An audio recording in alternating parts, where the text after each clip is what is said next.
Olá, eu sou o Lucas Andrade, editor de Money Report, e converso agora com o consultor de varejo e palestrante Alberto Serrentino, fundador da Varese Retail. Tudo bem, Alberto? Obrigado pela gentileza. Bom dia, Lucas. Obrigado a vocês pelo convite. É um prazer estar aqui com vocês. Alberto, para a gente, essa nossa conversa, obviamente, é sobre a pandemia do novo coronavírus e os impactos no varejo. Já é possível dimensionar o tamanho do impacto do coronavírus no varejo brasileiro? Que segmentos estão sendo os mais atingidos no momento? Sim, é preciso segmentar essa análise de impacto em duas dimensões, na dimensão temporal, na dimensão setorial. Então, na dimensão temporal, nós temos dois grandes momentos, né? Esse que nós estamos vivendo agora, que é o de muita restrição por conta do isolamento e do fechamento das lojas físicas na maior parte do Brasil, na maior parte dos segmentos. O segundo momento é em que patamar as vendas voltam quando for reaberto o comércio, porque certamente elas não voltarão no patamar que estavam antes do fechamento. Então, isso temporalmente cria duas agendas, né? Agenda de curtíssimo prazo, que é a sobrevivência durante um período com severas restrições e com lojas fechadas, e, no segundo momento, aonde as vendas voltam e como vai ser a rampa de retomada e de crescimento gradual, evolução dessas vendas, para que as empresas possam planejar, não só do ponto de vista operacional, o seu negócio, mas principalmente o impacto econômico-financeiro de tudo isso. Agora, a outra distinção é setorial, porque o impacto não é homogêneo entre segmentos. Então, nós podemos, talvez, agrupar as empresas em três grandes blocos. Nós temos um bloco que são as operações essenciais, o varejo essencial que continua funcionando e com lojas abertas e com um patamar de demanda razoável. Aí estão os supermercados e o varejo alimentar baseado em lojas. Nós temos as farmácias, sendo que já entre eles há uma distinção, porque os supermercados eles continuam com uma demanda positiva e com crescimento de vendas robusto, porque eles absorveram uma parte grande do consumo que se fazia fora de casa, e isso persiste enquanto durar o isolamento e o fechamento dos bares e restaurantes. O varejo farma ele teve um primeiro pico de aumento de vendas que já foi compensado por uma queda posterior, e ele já tem um comportamento que, em tudo que não é o medicamento, começa a mostrar sinais de queda. Então, o dermocosmético, cosmético, várias categorias como protetores solares e produtos de cuidados pessoais já mostram vendas negativas. Na média, eles já estão começando a entrar, dependendo da empresa, num pequeno positivo, algumas já no negativo, mas ainda assim mantendo uma operação razoavelmente funcionando em patamares relativamente normais. Depois você tem um grupo intermediário que está enquadrado como essencial, mas não tem toda a sua atividade, não tem atividade plena. Então aí estaria PET, que mantém lojas abertas, mas, por exemplo, quem tem loja em shopping não pode abrir, a parte de serviços fica muito comprometida, né? Banho, tosa, mesmo serviços veterinários, em muitos casos, sofrem, e materiais de construção, que também estão autorizados a funcionar em alguns municípios, em outros não tem todas as lojas operando, mas também foram enquadrados por muitas cidades e estados como atividade essencial. O terceiro grupo é o grupo fortemente impactado e sacrificado, está mais ligado ao consumo discricionário, então aí entram os bens duráveis, eletroeletrônicos, móveis, mas também moda, cosméticos, e esses estão muito atingidos porque nesse momento tem as suas lojas fechadas e tendo que restringir muito as vendas, a modalidade de vendas remoto, online, venda direta e todas as formas alternativas que se criaram nesse período. É importante também salientar que dentro desses grupos e segmentos também não há um impacto linear e homogêneo entre empresas. Essa é uma outra discussão, né, Lucas? Uhum. Falando um pouquinho já de um cenário de retomada, já é possível projetar como será essa retomada? Falou no seguinte, mesmo se o isolamento social acabar, essa quarentena for flexibilizada, o consumidor vai voltar a gastar como antes? Qual que é a percepção?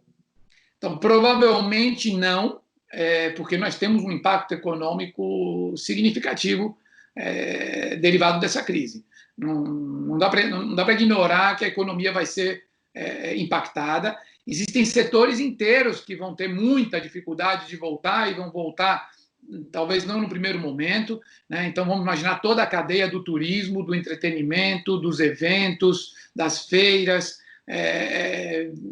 e mesmo nos serviços de alimentação, boa parte do setor de alimentação fora de casa, né? Mas também catering, mas mesmo bares, restaurantes, casas noturnas. Então, tudo isso emprega muita gente e gera renda e vai ser fortemente impactado. Além disso, essa parada que nós tivemos e o impacto global da crise vai limitar muito, né? Quer dizer, uma parte da receita perdida durante esses meses de paralisia não se recupera. Então, isso vai impactar o PIB fortemente no segundo trimestre. O primeiro trimestre vai ser afetado, o segundo trimestre vai ser muito impactado e, consequentemente, nós teremos uma retomada gradual que vai impactar emprego, renda. As empresas foram muito sacrificadas, houve uma destruição de riqueza muito grande no mercado financeiro. Isso tem um impacto tanto real como psicológico na propensão a consumo. Então, tudo isso vai afetar seguramente o nível de demanda.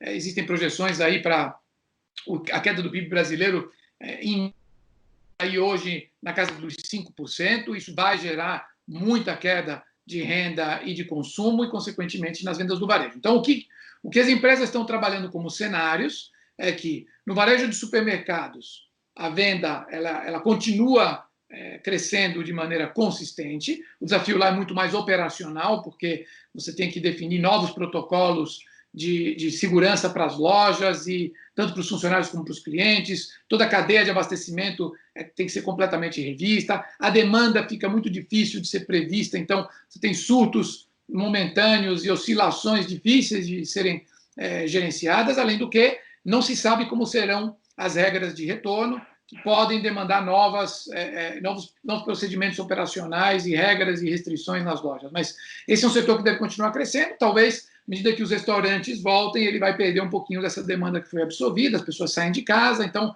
uma parte do que foi temporariamente destinado aos supermercados se perde e deve voltar para um patamar normal, e aí talvez comece um fenômeno de redução de consumo, não no geral, mas em supérfluos e em mudanças de perfil de marcas, o que pode afetar um pouquinho a venda dos supermercados. Nas farmácias, nós devemos continuar com crescimento aí, talvez um pouco negativo pelo impacto do que não é medicamento.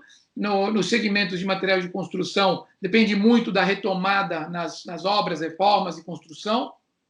Ele pode voltar, talvez, a um patamar não como era previsto, mas com uma queda um pouco menor. O segmento PET deve voltar próximo do normal. Tudo que é discricionário volta muito abaixo. Então, moda, cosméticos, produtos de cuidados pessoais um pouquinho mais supérfluos e parte grande dos serviços, tudo isso deve, no primeiro momento, voltar com uma queda razoável em relação ao que se previa no período. E aí, a retomada e a gradualidade com a qual essa retomada cresce vai depender muito de como o Brasil lida e é impactado pelo vírus. Porque, Lucas, uma questão que não se consegue ainda responder, e isso depende muito da comunidade científica, é se a curva brasileira será diferente da curva europeia e norte-americana. Porque se nós tivermos uma curva de contágio, de duração das restrições e de saída menos dramática, onde se consegue flexibilizar sem incorrer no risco de termos uma sobrecarga e um colapso no sistema de saúde, isso certamente muda essa curva, né? Porque aí você vai flexibilizando também as rotinas e a retomada passa a ser num patamar um pouquinho mais alto e ela pode crescer num patamar, numa velocidade um pouquinho maior. Se nós tivermos o mesmo tipo de impacto e duração das restrições que a Europa está vivenciando, a Europa Ocidental principalmente, aí certamente o patamar de retorno é mais baixo. Mas eu diria o seguinte, em consumo discricionário, a volta deve se dar em alguma coisa entre 50% a 60%, né? E a curva de aceleração vai depender exatamente da saída das restrições mais fortes. Um outro aspecto importante, eu falei da dimensão setorial, né? Eu falei da dimensão temporal, mas existe a dimensão regional, porque o Brasil é um território muito amplo, nós estamos vendo indicadores completamente diferentes do impacto da propagação do vírus, pegando cidade de São Paulo, Rio de Janeiro, as cidades, grandes capitais, e, por exemplo, médias cidades, cidades do interior, ou até mesmo regiões inteiras que têm um nível de contágio e de casos e de sobrecarga hospitalar muito menor. Então, nós podemos ter também essa curva e esse patamar de volta variando regionalmente e localmente. Né? Cidades que eventualmente forem flexibilizadas mais rapidamente, aonde não tenha havido um grande número de contágios e de causalidades, provavelmente vão ter um impacto psicológico e econômico menores e podem voltar talvez em patamares mais altos ou com uma curva de recuperação mais rápida. Cidades como São Paulo, Rio de Janeiro e outras grandes capitais mais impactadas provavelmente vão ter uma volta gradual, com maiores restrições, com maiores limitações e, consequentemente, com maior impacto para o varejo. Roberto, falando agora um pouco das lojas que estão com as atividades paralisadas, no caso, as lojas físicas, mas muitas delas estão atendendo no online. Essas vendas no e-commerce podem compensar as perdas no físico? Dificilmente elas conseguem compensar as lojas fechadas ou a queda de vendas que nós teremos no retorno, porque a penetração do online no Brasil é muito baixa. Né? A penetração no e-commerce brasileiro está na casa aí perto dos 4%, no geral. No específico das categorias, ela varia de um percentual baixíssimo no varejo alimentar até picos que vão de 20% a 25% nos bens duráveis e chegam a 40% em livros e mídias e produtos de cultura. A venda online, para a grande maioria das empresas, cresceu muito durante esse período. Está crescendo muito fortemente. Então, nós temos aí relatos de 100% a 200% de crescimento médio. Em algumas empresas e categorias isso está até maior, como é o caso do varejo alimentar, por exemplo. E aí nós temos que analisar dois fatores. Um é o quanto nós estamos mudando hábitos de maneira definitiva, e o que não volta e o que eventualmente recua. Então, certamente, nós temos hoje novos hábitos sendo incorporados que virão para ficar. Então, por exemplo, o consumo no online, aí é importante a gente olhar que esse crescimento não se dá só pela venda via e-commerce, mas se dá por uma combinação de alternativas de venda que vão do e-commerce tradicional a parcerias com apps de delivery, a modelos nos quais você descentraliza a entrega das compras para as próprias lojas, então retira em loja, drive-thru, estão se criando novas modalidades de venda, por exemplo, em categorias discricionárias como moda, cosméticos e produtos de beleza, que é o atendimento domiciliar feito por vendedores, que entregam produtos, deixam produtos em consignação na casa do cliente, depois retiram, ativam diretamente, muita venda direta, muita venda feita em mídias sociais, muita venda feita pelos próprios vendedores das lojas em bases de clientes com WhatsApp ou nas mídias sociais individuais. Então, o conjunto de tudo isso está fazendo com que as vendas online para muitas empresas, inclusive empresas com lojas fechadas, dobrem ou tripliquem nesse período. Uma parte disso volta, porque quando é demanda reprimida, é impossibilidade de comprar em lojas. Quando as lojas abrirem, as pessoas vão voltar a frequentar lojas físicas e vão redirecionar parte dessa demanda para as lojas físicas. Uma parte não volta, porque são novos hábitos incorporados que vão criar novas formas de consumo. Então, no varejo alimentar, provavelmente, o nível de penetração do online vai saltar, vai mudar de patamar, talvez não seja no patamar que está hoje, mas ele certamente dá um salto, porque muita dessa venda online que está sendo feita no varejo alimentar é de novos consumidores que nunca tinham comprado. Então, são pessoas que estão descobrindo o canal, estão descobrindo essas alternativas de venda, e, em parte, vão incorporar isso nas suas rotinas de consumo, né, pós-flexibilização. Importante também lembrar que nós temos uma fase de transição. Nós não saímos do chamado lockdown, que no Brasil não é um lockdown propriamente dito, é mais uma limitação, para uma situação de normalidade ou de vida social plena. Nós vamos ter muitas restrições na convivência social, as pessoas vão sair com medo, você vai ter uso de máscara, você vai ter um monte de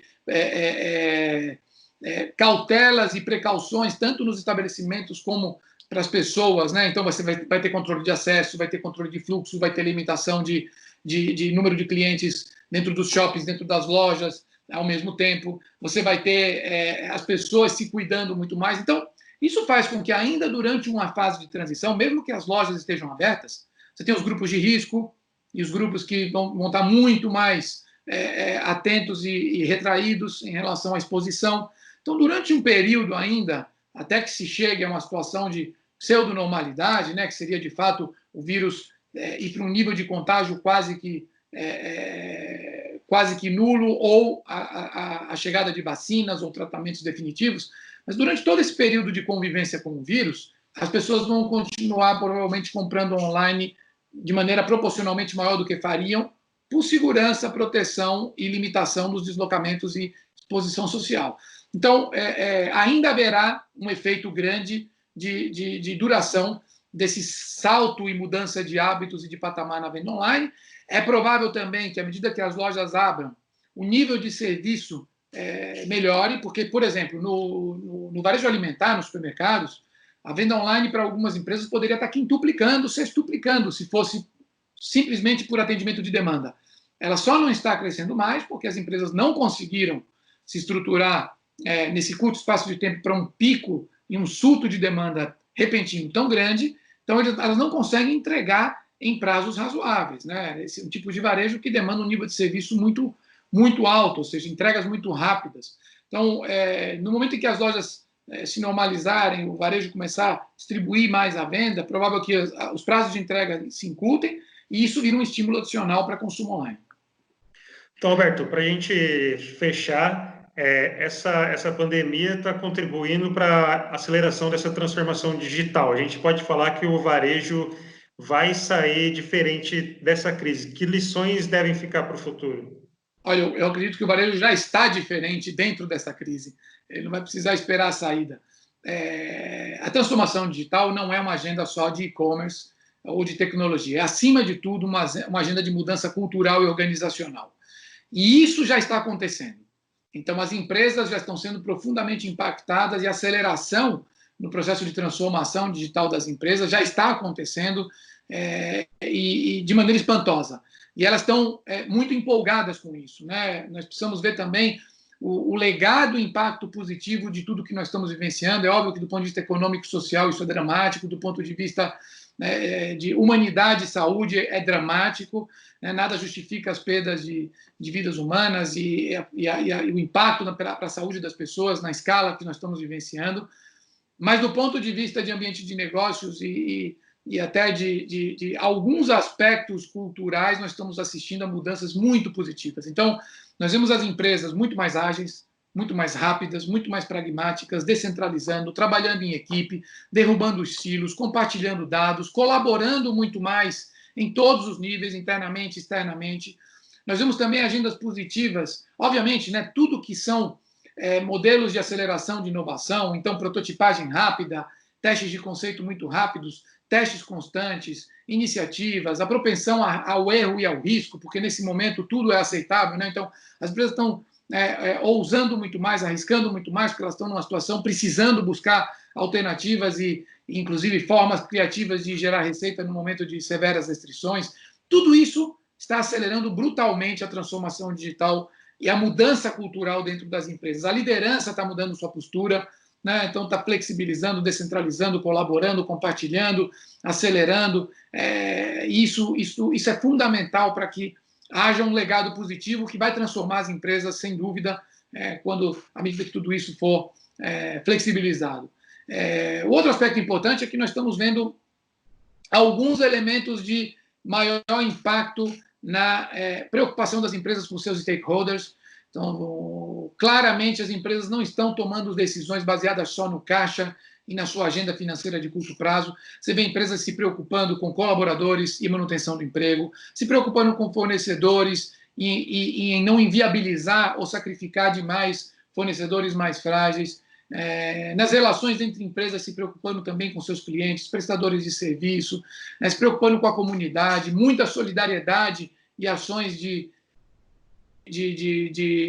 ajuda, de apoio, tanto no plano individual como no plano empresarial. Então, eu acredito que nós sairemos de tudo isso com empresas muito mais ágeis, muito mais aculturadas e maduras do ponto de vista digital, transformadas do ponto de vista organizacional, mudaremos nas rotinas, métodos e processos de trabalho, mudaremos nas formas de trabalhar, ambientes de trabalho, escritórios, porque o trabalho remoto está funcionando, mudaremos na arquitetura de tecnologia das empresas, que está mudando nesse período, mudaremos também na postura das empresas em relação a stakeholders, comunidade, consciência e responsabilidade, e eu acredito que tudo isso serão legados muito positivos para termos negócios mais conscientes, sustentáveis, maduros digitalmente, e transformados. Alberto, muito obrigado. Agradeço novamente a gentileza em nos atender e esclarecer as nossas dúvidas. Muito obrigado aí, Lucas. Obrigado ao Money Report e a toda a audiência que nos acompanhou. O Money Report conversou com o consultor de varejo e palestrante Alberto Serrentino. Obrigado pela atenção e até a próxima.